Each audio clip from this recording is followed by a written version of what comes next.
ஒரு மகிழ்ச்சியான செய்தி. இதயம் நலனையின் விலை லிட்டருக்கு ரூபாய் 105 குறைஞ்சிருக்கு.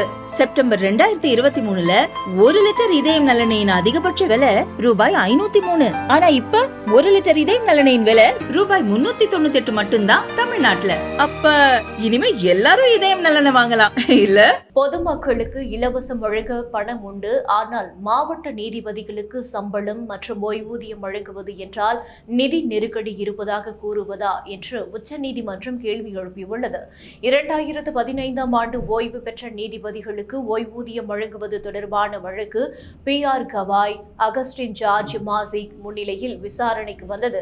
அப்பொழுது அரசு தரப்பில் ஆஜரான வழக்கறிஞர் R வெங்கடரமணி, நீதித்துறை அதிகாரிகளின் ஊதியம் மற்றும் ஓய்வூதியம் விஷயத்தில் அரசாங்கம் நிதி கட்டுப்பாடுகளை கருத்தில் கொள்ள வேண்டியுள்ளது என்று தெரிவித்தார்.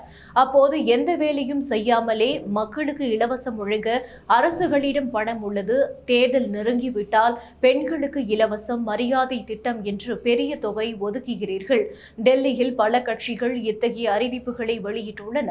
ஆனால் மாவட்ட நீதித்துறை நீதிபதிகளுக்கு சம்பளம் மற்றும் ஓய்வூதியம் வழங்கும் போது நிதி நெருக்கடியை காரணம் காட்டுகின்றனர் என்று நீதிபதிகள் தெரிவித்தனர். சில ஓய்வு பெற்ற நீதிபதிகள் 10,000, 15,000 என்று ஓய்வூதியம் பெறுவது கவலையாக இருக்கிறது என்று நீதிபதி கூறினார்.